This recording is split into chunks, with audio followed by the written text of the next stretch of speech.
एक बार केवल समझ लीजिएगा, कभी जिंदगी में आप भूल ही नहीं सकते। देखिए, आपको फेरल महोदय ने बताया था कि जो आपका ग्लोब है यानी पृथ्वी है, उसमें आपका ये जो 0 डिग्री अक्षांश पर जो लाइन है, जिसको आप विषुवत रेखा या भूमध्य रेखा कहते हैं, यह रेखा पृथ्वी को 2 गोलार्धों में बांटती है। ऊपर आपका क्या हो जाएगा, उत्तरी गोलार्ध, ऊपर क्या हो जाएगा, उत्तरी गोलार्ध, और नीचे हो जाएगा दक्षिणी गोलार्ध। चलिए डियर, ये तो आपको पता ही होगा। अब इतना पता है तो एक बात और बताइए हमें आपका। अब फेरल ने जो नियम दिया है, तो उन्होंने बताया है कि उत्तरी गोलार्ध में हवाएं किधर मुड़ती हैं, दाएं कि बाएं। देखिए, पहले तो ये आप जान लीजिएगा कि उत्तरी गोलार्ध में हवाएं फेरल के नियम के अनुसार दाएं मुड़ती हैं और दक्षिणी गोलार्ध में बाएं मुड़ती हैं। यहाँ तो डियर कॉमनली आप बना लीजिएगा, ये आपका 0 डिग्री से मान लीजिए 10 अंश ऊपर और 10 अंश नीचे, ये आपका लो प्रेशर बेल्ट है, ये आपका लो प्रेशर बेल्ट। और यहाँ पर आपको एक लाइन हम बनाएंगे, ये आप जिसके बारे में जानते हैं 30 से 35 के बीच वाली, क्या है मित्रों, 30 डिग्री से 35 डिग्री के बीच में। ऐसे ही आपका नीचे भी होगी आपका डियर, तो नीचे वाली भी आपका 30 से 35 डिग्री के बीच में। और इसको पता है आपको कि अश्वक्ष यानी हॉर्स लैटिट्यूड है, तो यहाँ पर हाई प्रेशर बेल्ट होता है। क्या होता है, हाई प्रेशर बेल्ट। यहाँ भी क्या होता है, हाई प्रेशर बेल्ट। अब आपको पता है कि कोई भी पवन वह हाई प्रेशर से लो प्रेशर की ओर चलेगी, ठीक है। यहाँ से पवन चलेगी इधर की ओर, ठीक है मित्रों, और यहाँ से पवन चलेगी इधर की ओर आपका, क्योंकि हाई प्रेशर से है तो हाई प्रेशर से लो प्रेशर की ओर हवाएं चलती हैं। लेकिन फेरल ने क्या बताया था कि आपका उत्तरी गोलार्ध में हवाएं किधर मुड़ती हैं, दाएं मुड़ती हैं। अब मित्रों ये बताइए, इधर से कोई आएगा तो दायां किधर होगा, इधर होगा, दायां किधर। अब इधर से चलेंगे तो बाएं मुड़ेंगे, किधर मुड़ेंगे, इधर। और इधर से आएंगे तो दाएं किधर होगा, इधर होगा। तो ये हवाओं का डायरेक्शन क्या बनेगा, ये बनेगा। किसी को कोई कंफ्यूजन हो तो बताइए आप। ये हवाओं का डायरेक्शन होगा इसमें, और यहाँ पर क्या होगा, ये हवाएं भाई जाएंगी तो हाई प्रेशर से लो प्रेशर की ओर, लेकिन फेरल के नियम के अनुसार ये हवाएं बाएं की ओर थोड़ा क्या हो जाती है, मुड़ जाती हैं। ये हवाएं आपका मुड़ जाएंगी ऐसे। क्या होगा डियर डायरेक्शन इसका, ये ऐसे होगा, बाएं की ओर क्या होंगी, बेंड हो जाएंगी, ऐसे बेंड हो गई आपका, ये फाइनल हो गया। अब देखिए आपका ये दोनों पवने, इनको आपका इनको जो है व्यापारिक पवने कहते हैं। क्या कहते हैं, ट्रेड वाइंड्स आपका। ये आपका इसका नाम होता है डियर व्यापारिक पवने, व्यापारिक पवने आपका इनको नाम देते हैं डियर, यानी आपका ट्रेड विंड्स बोलते हैं, ट्रेड विंड्स, ये ट्रेड विंड्स बोलते हैं। अब मित्रों एक बात और याद रखिएगा, यह एक जर्मन शब्द है आपका, ट्रेड विंड्स जो व्यापारिक पवने हैं, ये आपका जर्मन का भाषा का शब्द है डियर। तो इसका डायरेक्शन आप आसानी से बता सकते हैं। अब इसके बाद एगो बात बताइए, सिंपल है, बीच में एगो और बेल्ट होगा। बेल्ट जब आप पढ़ लिए हैं तो आपको विंड समझ में आएगा, अगर जिनको बेल्ट नहीं समझ में आएगा उनको विंड्स नहीं समझ में आएगा डियर। इसलिए आप लोगों को हम कहते हैं कि जो भी पढ़ाया जाता है आप बढ़िया से पढ़ें। ये आपका 60 से 65 डिग्री के बीच, ये भी मित्रों 60 से 65 डिग्री के बीच। और आपको पता है ये आपका लो प्रेशर बेल्ट होता है, ये भी आपका लो प्रेशर बेल्ट होता है। और यहाँ पर ध्रुवों पर क्या होता है, हाई प्रेशर बेल्ट होता है। और यहाँ भी ध्रुवों पर क्या होता है, हाई प्रेशर बेल्ट होता है, क्योंकि टेम्परेचर कम होता है तो वहाँ पर वायुमंडलीय दाब क्या होता है, बढ़ जाता है। एक बात हमको ये बताइए, ये हवैया सिर्फ इधर थोड़े बहेगी, इधर भी बहेगी, इधर भी जाएगी कि नहीं जाएगी। हाई प्रेशर से लो प्रेशर की ओर हवा चलेगी, लेकिन आपको बताया पेरर महोदय ने कि उत्तरी गोलार्ध में हवाएं दाएं मुड़ती हैं। किधर मुड़ती हैं, दाएं। अभी हवा को मुड़ना होगा तो किधर मुड़ेगी, अब दाएं मुड़ना है तो इधर कर दीजिए आपका ऐसे ऐसे। समझ में आ रहा है, एकदम आराम से, सबसे आसान तरीके से आप समझ सकते हैं, बस आप कॉन्सेप्ट से समझिए। यहाँ पर है, अब आपको एक कॉमन सी बात है कि ये हवाएं जो हैं वह हाई प्रेशर से ये आपका लोही प्रेशर की ओर जाएंगे ना। अब हवा ऐसा नहीं ना कि एक ही दिशा की ओर जाएगी, इधर भी जाएगी, हाई प्रेशर से लो प्रेशर की ओर, हाई प्रेशर से लो प्रेशर की ओर हवा बहेगी। अब यहाँ हवा बह रही है तो हमने बताया था कि दक्षिणी गोलार्ध में हवाएं बाएं मुड़ती हैं। तो बाबू आप बताइए, इधर से अब बाएं मुड़ाएंगे तो इधर किधर डायरेक्शन बनेगा, ए डायरेक्शन बनेगा। ऐसे ऐसे बना कि नहीं बना, ऐसे बन गया। ये आपका एरो, ये आपका एरो, ये आपका एरो। और देखिए ये जो हवाएं हैं ये 60 से 65, अरे आपका हाई, ये लो प्रेशर बेल्ट से ये हाई प्रेशर बेल्ट के बीच 60 से 65 और 30 से 35 इनके बीच की जो पवन है इसको हम कहते हैं पछुआ पवने। ये क्या कहते हैं, पछुआ, पछुआ पवने आपका इसको बोलते हैं। और ये भी आपका क्या है, पछुआ पवने।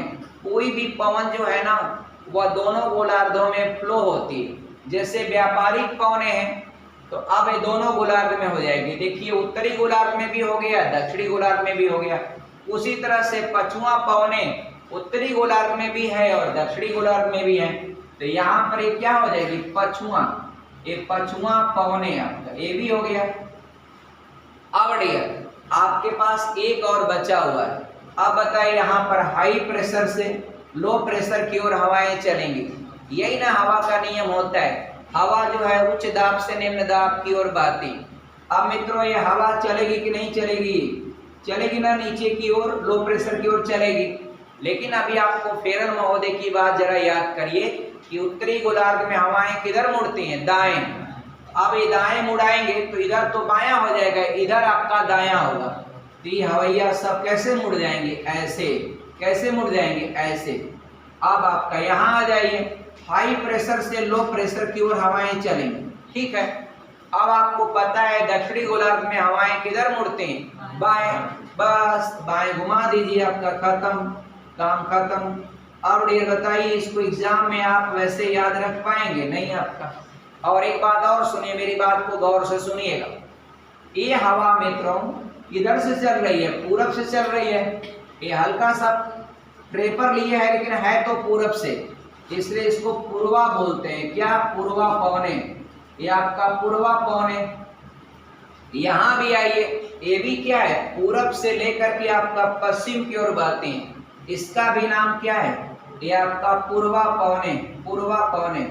और अगर आपको पूछ दे पूरे ग्लोब के हिसाब से कि कौन से दो पवनों की दिशा एक होती है, तो आप मित्रों बता देंगे आपका ये व्यापारिक पवने और पूर्वा पवनों की दिशा आपका एक होती है, चाहे वो किसी भी गोलार्ध में हो। आप मिला लीजिए, ये आपका पूर्वा पवन की दिशा यही है ना, और व्यापारिक पवन की दिशा भी यही है। तो आपका किसी भी गोलार्ध में व्यापारिक पवन और पूर्वा पवन के डायरेक्शन क्या होते हैं, एक होते हैं। इसमें आइए, ये पूर्वा है ना, ये व्यापारिक है ना, ये दोनों का डायरेक्शन क्या है, एक है आपका। और किसी भी पवन का दिशा आपको बताना है। अभी एक नंबर का सवाल ऐसे पूछ देगा किसी कंपटीशन में, उत्तर पूर्व से पूरब पश्चिम, बस दिमाग एकदम सब बुद्धि फेल हो जाएगी। यही काम आएगा आपको, तुरंत 1 मिनट में आपका सवाल का आंसर देंगे। आपको कोई पवन का दिशा है मित्रों, आपका दिशा यही होता है ना, ये आपका नॉर्थ होता है, ये आपका साउथ, ये आपका ईस्ट और ये आपका वेस्ट। आप किसी भी पवन का डायरेक्शन ले लीजिए। उत्तरी गोलार्ध में व्यापारिक पवन की दिशा किस ओर से किस ओर चलती, इसकी एक और तीली ला करके जैसे है वो तीली ऐसे लगा दीजिए, जैसे ही तीली है बस। तो उत्तरी गोलार्ध में व्यापारिक पवने उत्तर पूर्व से दक्षिण पश्चिम की ओर बहती हैं। अगर पूछता है कि दक्षिणी गोलार्ध में पछुआ पवनों की दिशा क्या हो, आराम से बनाइए आपका तुरंत। नॉर्थ, ये आपका साउथ, ये आपका ईस्ट, ये आपका वेस्ट। इसकी तीली ये बोलेगा कि ऐसे रख दीजिए, बस हो गया। अब क्या है आपका, तो डियर बता सकते हैं कि दक्षिणी गोलार्ध में पछुआ पवनों की दिशा उत्तर पश्चिम से पूरब दक्षिण पूर्व की ओर आपका बहती है। काम खत्म। कौन सी दो पवनों की दिशा आपका एक होती है, तो आपका पूर्वा पवन और व्यापारिक पवन की दिशा एक होती है, चाहे वो आपका उत्तरी गोलार्ध हो चाहे दक्षिणी गोलार्ध हो। और एक बात और हमेशा ध्यान रखिएगा, सबसे ज्यादा हाईएस्ट प्रेशर कौन सा होता है, तो 30 से 35 डिग्री के बीच हाईएस्ट सबसे हाई प्रेशर बेल्ट का क्रिएशन होता है, क्योंकि यहाँ वायु का दाब तो ऑलरेडी पड़ता है। उसके बाद आपका ये हवाएं जो डोल्ड्रम वाले क्षेत्र से उड़ती हैं, वो हवाएं भी आकर के ऊपर से गिरती हैं। इसी कारण इस बीच में जब वो नाव लेके गया घोड़ा लाद करके, उसकी नाव क्या हो गई, डगमगाने लगी। इसीलिए इसको सबसे हाई प्रेशर बेल्ट आपका माना जाता है 30 से 35 के बीच। और यहाँ पर रीजन ये होता है कि यहाँ पर डोल्ड्रम क्यों होता है, भूमध्य रेखा से 5 अंश नॉर्थ 5 अंश साउथ डोल्ड्रम क्यों हो जाता है, रीजन बस उसका यही साफ है कि यहाँ पर इतनी गर्मी पड़ती है, यहाँ पर सूर्य की इतनी गर्मी पड़ती है कि जो भी हवा यहाँ आएगी, अब ऐसा तो है नहीं कि हवा 1 सेकंड में आ जाएगी। अरे आप यहाँ से चलेगी और चलते चलते 5 डिग्री तक आते आते वो हवाएं गर्म हो जाती हैं, और जब गर्म हवा होगी तो वह ऊपर उड़ जाएगी। ऊपर उड़ जाने के कारण ये शांत क्षेत्र हो जाता है, इसलिए इसको शांत क्षेत्र या भूगोल की भाषा में डोल्ड्रम कहा जाता है। अब अगर किसी को कोई दिक्कत हो तो बताइए, दो हवाएं जिनकी दिशाएं एक हो, बताइए कौन सी दो हवाएं जिनकी दिशाएं एक होती है, पूर्वा पवन और व्यापारिक पवन है। चाहे वो कोई भी गोलार्ध हो, उनकी दिशाएं क्या होती, एक होती। कौन सी पवन ऐसी है जिसकी दिशा आपका अन्य दो के विपरीत होती है, पछुआ पवन है।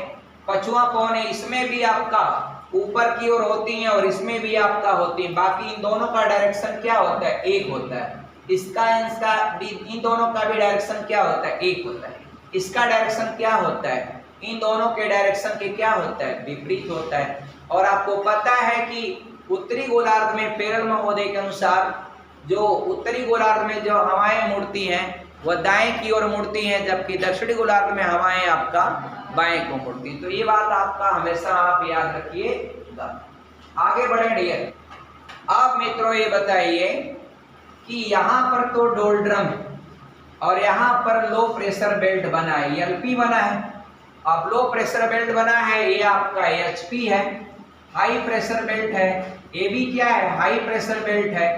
ये क्या है, लो प्रेशर बेल्ट है, ठीक है डियर। और ये आपका ध्रुवों पर क्या है, हाई प्रेशर, ध्रुवों पर क्या है, हाई प्रेशर, यहाँ पर क्या है, लो प्रेशर। आपको पता है कि हाई प्रेशर से जब हवाएं बहेंगी लो प्रेशर की ओर और उत्तरी गोलार्ध में रहेंगी तो किधर मुड़ती हैं, दाएं मुड़ती हैं। तो ये हवाएं किधर मुड़ेंगी, इधर की ओर मुड़ेंगी, ऐसे। सही है डियर, ये आपका डायरेक्शन सही है कि नहीं सही है, सही है, सही है मित्रों, शाबाश। अब इस गोलार्ध में आपको पता है हाई प्रेशर से लो प्रेशर को कवर करने के लिए हवाएं चलेंगी, और जब हवाएं बहेंगी तो दक्षिणी गोलार्ध है, दक्षिणी गोलार्ध में हवाएं किधर मुड़ती हैं, बाएं मुड़ती हैं। अब कैसे मुड़ेंगी, ऐसे मुड़ेंगी, मुड़ेंगी कि नहीं मुड़ेंगी, बताइए आप लोग, समझ में आ रहा है आपका? अच्छा, शाबाश, बहुत अच्छा। आज के बाद कभी जिंदगी में आप ये भूल ही नहीं पाएंगे, इस बात की 100% गारंटी, कॉन्सेप्ट आपके दिमाग में बैठ जाएगा। चलिए आप ये हो गया। अच्छा, इसके बाद मित्रों यहाँ पर आ जाइए। अब यहाँ पर हाई प्रेशर से लो प्रेशर की ओर हवा चलेगी, चलेगी कि नहीं चलेगी, तो चलेगी हवा, तो इसका डायरेक्शन किधर होगा, बाएं मुड़ेगा। दक्षिण गोलार्ध में किधर मुड़ेगा, बाएं, तो इधर मुड़ेगा, तो इसका डायरेक्शन इधर होगा, ऐसे होगा कि नहीं होगा, ऐसे हो गया डियर। ऐसे कर लीजिए आपका, ऐसे। अब ये हो गया। अब एक बात जरा सुनिए, एक बात ये बताइए, हवाएं जब बहेंगी तो आप देखिए, हवाएं जब बहेंगी तो इस एरिया में, अब देखिए सारे महाद्वीप है, कौन सा महाद्वीप है, दक्षिणी अमेरिका महाद्वीप। ये कौन सा महाद्वीप है? ये उत्तरी अमेरिका महाद्वीप। ये कौन सा महाद्वीप है? यूरोप महाद्वीप। ये कौन सा महाद्वीप है? अफ्रीका महाद्वीप। ये कौन सा महाद्वीप है? एशिया महाद्वीप। ये कौन सा महाद्वीप है? ओशिनिया महाद्वीप। अब देखिए, अगर आपको व्यापारिक पवन की ही हम अगर बात करें या किसी भी पवन की बात करें, आप देखिए ये 30 से 35 और 60 से 65 के बीच की हवा, अगर ये हवा बहती है मित्रों तो यहाँ पर ज्यादातर जमीनी एरिया। अब यहाँ पर हवा अगर चलेगी तो यहाँ पर असली भाग आ जाएगा। तो यहाँ पर कहीं पर पर्वत होगा, कहीं पर पठार होगा, कहीं पर बड़े बड़े वृक्ष, बड़े बड़े जंगल, तो वह हवाओं के बहने को क्या करते हैं? रोक देते हैं। तो मित्रों क्या इधर की हवाएं आपका तेज चलेंगी? नहीं। ये जो मान लीजिए पछुआ पवन, आप जानते हैं पछुआ पवन दोनों गोलार्धों में होंगी, 30 से 35 और 60 से 65 के बीच। ये आपका कौन सी पवन होती है? पछुआ पवन। अब यहाँ पर देखिए पछुआ पवन अगर चलेगी तो ये समुद्र में थोड़ा मोड़ा स्पीड बनाएगी भी, तो यहाँ पर पड़ जाएगा क्या? सब आपका असली भाग। यहाँ पर बड़े बड़े पहाड़ होंगे, वो हवाओं का बहाना उतना तेज नहीं हो पाएगा। अब मित्रों जरा यहाँ देखिए, तो अगर हम बात करें पछुआ पवन का, तो इस गोलार्ध में हम चलेंगे तो थोड़ा सा ये आपका स्थल है बस। अब बाकी ये पूरा आपका समुद्री एरिया है। तो समुद्र में जब कोई स्थलीय भाग नहीं आएगा तो हवाएं बहना शुरू करेंगे और सबसे तेज गति से हवाएं चलेंगी, क्योंकि वहां पर हवाओं का रुकावट यदि कोई करता है तो पेड़ पौधे, वन, जंगल या फिर आपका कोई पहाड़ी एरिया हो, कोई पठार हो, तो हवाओं को रोकता है। तो मित्रों दोनों की तुलना में अगर आप देखेंगे तो पछुआ पवनें सबसे हाई स्पीड किस गोलार्ध में बहती हैं? तो आप बताएंगे दक्षिणी गोलार्ध में। अब दक्षिणी गोलार्ध में डियर आपका एक बात और याद रखिएगा, 40 डिग्री पर जब आप आएंगे, 40 डिग्री पर, तो 40 डिग्री पर देखेंगे तो 40 डिग्री पर जो हवा चल रही थी 30 से 35 थोड़ा नीचे 40, तो 40 डिग्री पर जो हवा चलेगी तो यहाँ पर पूरा समुद्र की एरिया है। तो ये हवा इतनी तेज चलती है ना कि कभी कभी देखा होगा गर्मी के दिनों में जब तेज हवा चलती तो हवा का इतना तेज आवाज आता है। तो इसलिए इस 40 डिग्री पर वहां के मछुआरे या नाविकों ने उनका नाम रख दिया है। तो क्या नाम रखा है? 40 डिग्री पर गरजता चालीसा। उस हवा का नाम क्या रखा था? गरजता चालीसा। और इसके बाद 50 डिग्री पर वो हवाएं और तेज हो गई, तो 50 डिग्री पर क्या रखा था? भयंकर 50। या भयंकर 50 को एक और नाम दिया था प्रचंड 50। प्रचंड 50। और डियर 60 डिग्री पर आया तो और तेज हवाएं चलने लगी, और तेज, तो उसको चीखता 60 नाम दिया। और ये तीनों हवाएं जो हैं वो पछुआ पवन का क्या है? नाम है। तो इसलिए एक बार सीबीएसई बोर्ड के किसी पेपर में या कोई पेपर में कंपटीशन के बड़ा घुमा के पूछा था कि गरजता 40 या भयंकर 50 या चीखता 60, ये तीनों पवने पछुआ पवन का अलग अलग नाम है, लेकिन इनका सबसे अधिक स्पीड किस गोलार्ध में होता है? उत्तरी गोलार्ध में या दक्षिणी गोलार्ध में? तो मित्रों आप बताएंगे दक्षिणी गोलार्ध में। क्यों होता है? क्योंकि आप देख रहे हैं अब पछुआ हवा किधर से चलेगी? पश्चिम से पूरब चलेगी। अब पूर्वा हवा किधर चलेगी? पूरब से पश्चिम। यहाँ का पछुआ चलेगा ये पश्चिम से पूरब की ओर। तो यहाँ पर देख रहे हैं पश्चिम से पूरब चलते समय सब ज्यादातर एरिया स्थलीय भाग आ जाता है, थोड़ा सा पड़ेगा फिर स्थल हो जाएगा सब। इसलिए यहाँ पर जो दक्षिणी गोलार्ध की जो पछुआ पवनें होती हैं उनकी स्पीड बहुत ही लाजवाब होती है। इसलिए 40 डिग्री पर चलने वाली पवन उसको डियर क्या कहते हैं? गरजता 40। अब 50 डिग्री पर और तेज चलने लगती हैं, उसका नाम दिया भयंकर 50 या भयंकर 50 को प्रचंड 50 भी आपका नाम देते हैं। तो डियर उम्मीद करता हूं कि ये सारे कॉन्सेप्ट आपको समझ में आए होंगे। थैंक्स, जय हिंद फ्रेंड्स।